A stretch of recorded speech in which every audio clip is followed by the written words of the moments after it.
To remove the fuel neck, first what you'll need to do is remove this wheel well liner. There's 6 clips that you'll need to remove. They originally have screws in them holding on the mud flap, so remove those first. In order to remove those clips, I ended up cutting mine since they're way too hard to remove without damaging. I will plan on just replacing the clips.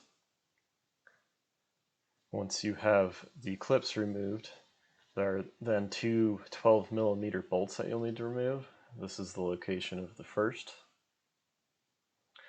And up in here is the location of the second. You'll also want to remove your charcoal canister. Next, you'll want to disconnect these 2 fuel lines. It's the main filler line and then the breather line. Next, you'll want to undo the hose clamp for the main filler line using a socket. Once you have that undone, you can disconnect the main tank and cover with an inside-out glove. Next, you'll want to disconnect the breather. To do that, release this white clip by pushing in the top and prying down the white clip, and then disconnecting the line. Finally, undo your filler cap and set aside for removal of the remainder. At this point, the filler line will be somewhat free, so you're able to move it around, but it will still require a bit of work to actually get this filler line completely removed. The first trick to doing so is loosening this clamped on metal piece. This will keep this from getting in the way. Next, you're going to want to get the tank side put up towards the body as far as you're able to do to get around one of the lines. One thing that aids in doing this is the filling side of this hose can be shoved up inside of the gas filler area as far as possible. This gives you just enough clearance to then clear the filler line around this hose. First do the breather line and then do the much larger filler line. It will be a really tight squeeze.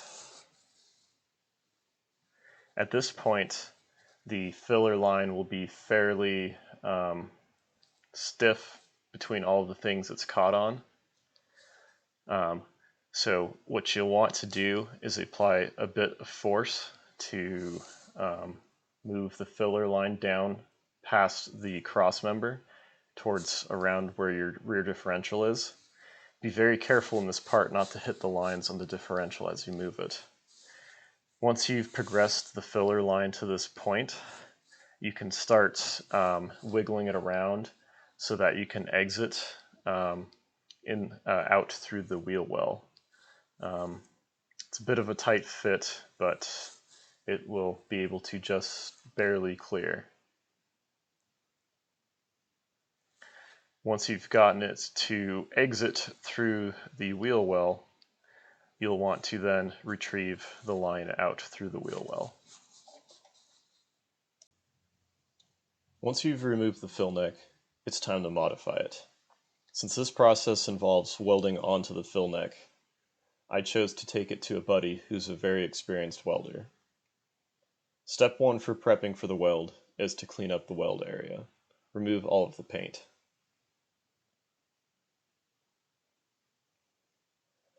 Once the weld area is prepped, put the weld fitting up to the area and mark out the outer diameter. Then take a punch and mark the center of this area.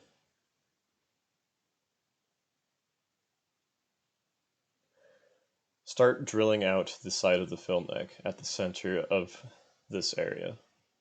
You'll want to expand the drilled hole using various step bits until the hole size matches the inner diameter hole of the weld-in fitting.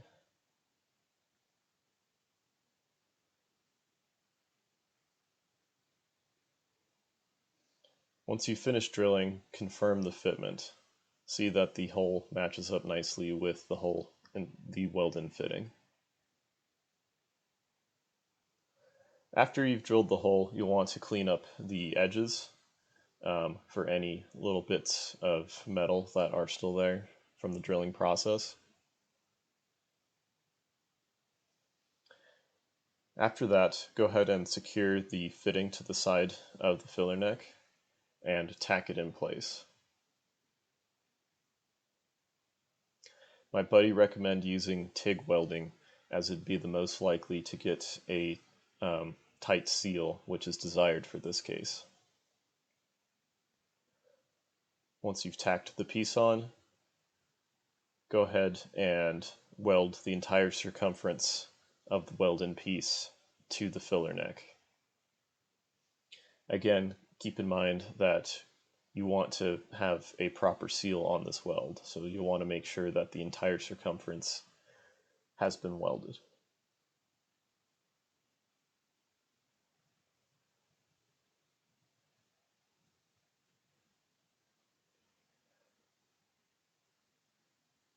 One tip is whenever you're welding on the side that is near the plastic on the filler neck, keep a bottle of water. You'll want to pour this on the hot weld after you've placed it in order to cool everything down.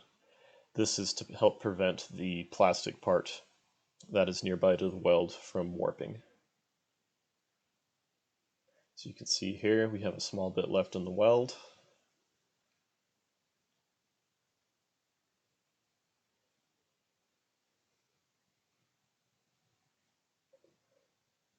After completing the weld, you'll want to do a pressure test to check for leaks.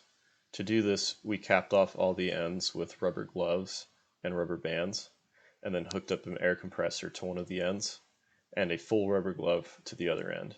With the air compressor, we could inflate the glove, and then spray soapy water on the weld to check for leaks. After this, we fit up the large T to the large filler pipe. We placed it where we marked during test fitting, and then placed the large hoses nearby to see where to cut. Then for the 1/4-inch breather line, marked 3 inches from the elbow, and then another 5 inches from that, showing the 2 places to cut. We used a table bandsaw to cut the large pipe in its 2 cut locations.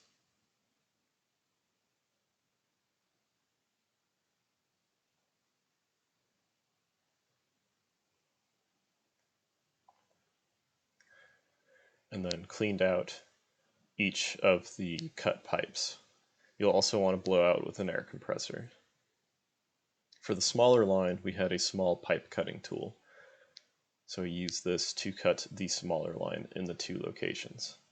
And again, after performing these cuts, clean up the edges and use an air compressor to fully blow out the hose so that no metal shavings remain in the filler line.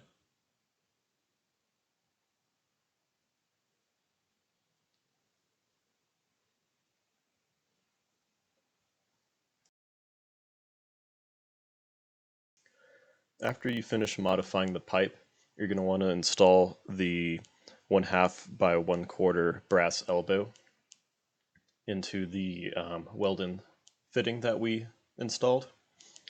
To do this, use the same thread sealant that has been used in the past, and then we'll use a 5/8 crescent to tighten this on.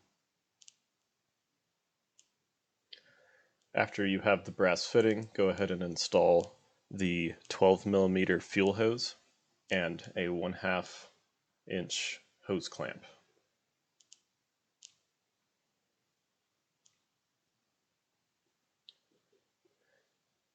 After you've finished installing and tightening the 1/2 inch hose clamp, you're going to want to go ahead and paint the fuel neck. You want to paint anywhere that there's exposed metal, such as where we cleaned up and did our weld, and then anywhere that got scratched up during the removal process. I went ahead and covered all of the openings with rubber gloves and rubber glove tips to keep paint from getting to the inside of the filler neck. Get the neck fully coated in paint where it needs to be, and then let dry for a sufficient amount of time. After you've finished letting the paint dry on the filler neck, you'll want to reinstall the filler neck as well as the factory filler line, and then start installing the filler tee between them. Here I've included a system diagram that shows the different hose connections that you'll need to make for the whole system, along with some electrical connections. Go ahead and pause the video at this point and study these connections to get a good understanding of what you'll need to connect. To start installing the fuel lines and tees, start out by installing the fuel neck side filler line back into its original place. Then fit the short 28mm hose and then the filler tee. Go ahead and add the longer 28mm hose for some test fitting. Remove any covers you have on the lines coming from the main fuel tank.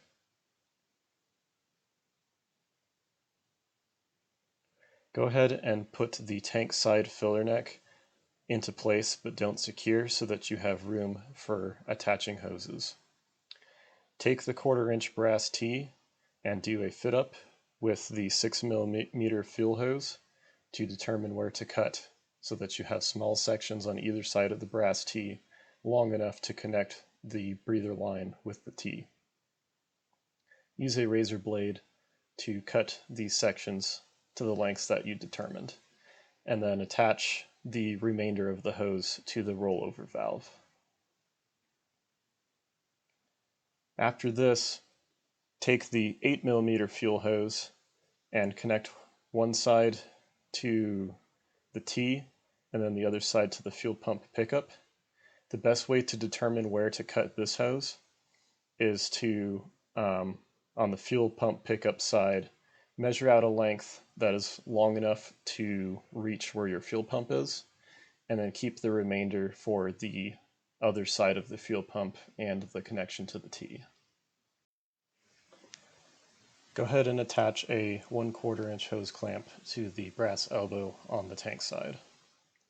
Then fit the cut section of the 8mm fuel hose between the fuel pump exit and the filler tee. Install 1/4" hose clamps on each side. Next, go ahead and install the longer section of the 28mm fuel hose. You'll want to place the 1" hose clamps on either side, and then first fit it to the filler tee. It will require a fair bit of twisting to get it to fit over the tee. And once you have it fit over the tee, go ahead and fit the other end to the filler line that's on the main tank side. It will also require a fair bit of twisting and scooting of the pipe. Once you have positioned it as desired, go ahead and move the 1" hose clamps into positions at either end of the hose. I went ahead and tightened mine slightly so that it was still adjustable, but they wouldn't be sliding all over the place.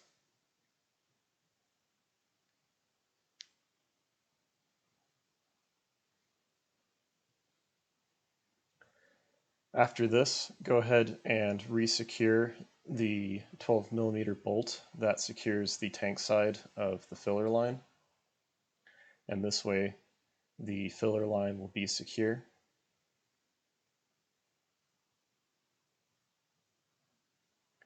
Once the filler line is secure, take the 1/4" brass tee with the lines that were cut and install it over the 1/4" breather line. Make sure that you have 4 1/4" hose clamps as part of this. I then proceeded to wrap some electrical tape around the 28mm hose and the 6mm hose to keep them together. Next, I reconnected the hose clamp for the main filler line that connects to the main fuel tank. And then I also connected the small 1/4" breather line and re-secured the clip. Afterwards, I reinstalled the charcoal canister.